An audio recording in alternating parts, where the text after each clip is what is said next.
Good afternoon. Good afternoon. I am here and I just finished one of the best sessions ever in my treatment. You become so frustrated. You become so frustrated and you start internalizing things and you're looking at things in one way. But again, guys, I say to you,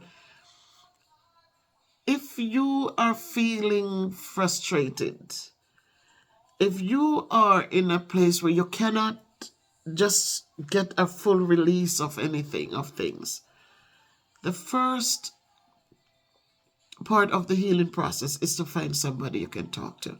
Don't get any counselors. Counselors do not have the capacity, I don't think, but I think get the psychologist. Get a psychologist who probably has completed more studies in the field. I majored in psychology for my first degree. When I did my first degree, I did elementary education and psychology. So I did a lot of pieces of psychology. And then when I did my bachelor's degree, I had enough credits for education already. So I was able to major in behavioral sciences. And I think that supported me through the years because, as I said, as a teacher, you go through so much. You get into relationships and sometimes it doesn't work, but I felt powerful enough that I could just walk away and be okay. As a teacher, you go through daily abuses, but I got up and each day was a brand new day. And then this thing happened and it was more intense. It's at a different level. And this was something that I was not prepared for. But today, my session reminded me that we cannot expect of anyone what they don't have to give. We cannot expect good leadership qualities if the leader doesn't have those qualities to give. We cannot expect A's and B's from students if their skills just allow them to be at a F or a D level. We have to work with people. We have to help them to get to that point where they have something to give. So I am giving that to you also today, guys, from my session. Don't expect things from people who don't have it to give. Sometimes we form relationships and we decide to get married to people, and we know from day one they couldn't cook. We know from day one that you couldn't have a good conversation.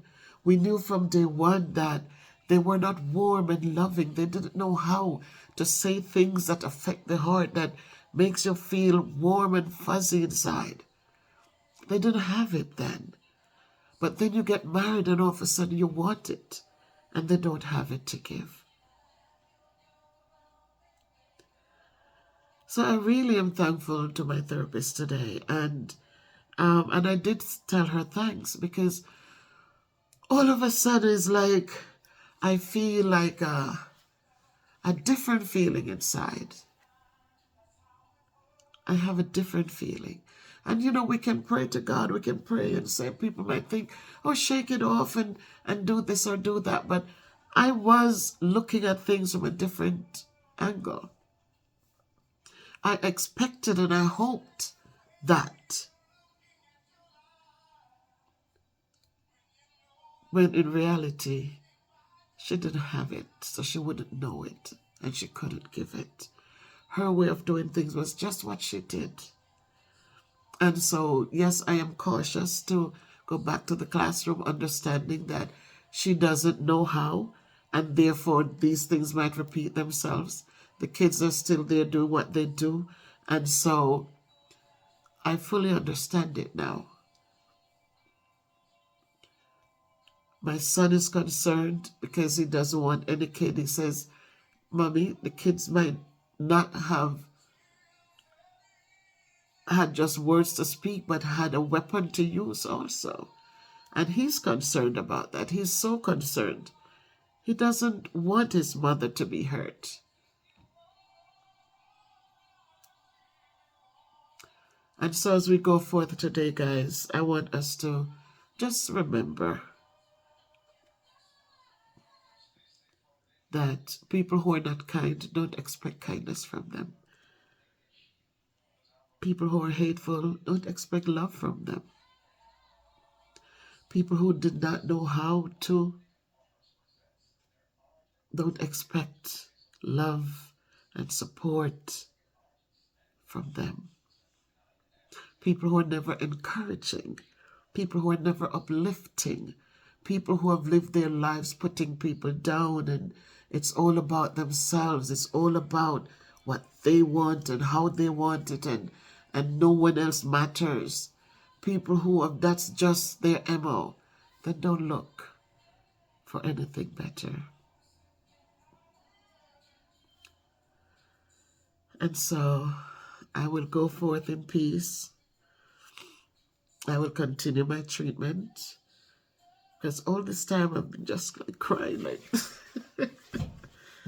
just really, just really torn up.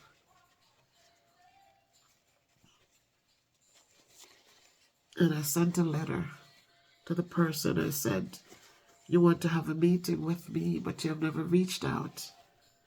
And you are 75% of my situation. But what was I looking for? I was looking for an apology, yeah. But now I realize that if she doesn't have it to give, if it's not a natural thing, then how can she reach out, and how can she say, how are you feeling?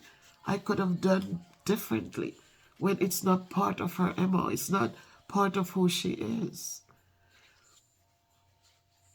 So because we're who we are and we would have done things differently, doesn't mean everybody is like that. So those of you who love is a natural thing for you, and laughter is a natural thing for you. You know how to give to others. And as I said, it's not monetary blessings only. Because if you have it to give and you have kindness in you, you will give it. Without anybody have to ask. You don't have to do it but you do it because it's in you to do it. But when you take time out to give laughter, because you have it to give, when you take time out to show love, to give love, to speak lovingly, I thank you for giving it. So stay blessed, my people, because all of you are blessed and all of you have something to give. And yet I say again, oftentimes when we're going through things that are making our hearts unhappy, it's good to speak to someone. Speak to someone who understands. Speak to someone who is impartial, who will not just tell you what you want to hear, but to guide you in a good way so that you can understand it in a different way. Make it a great day, my people. God blessings always.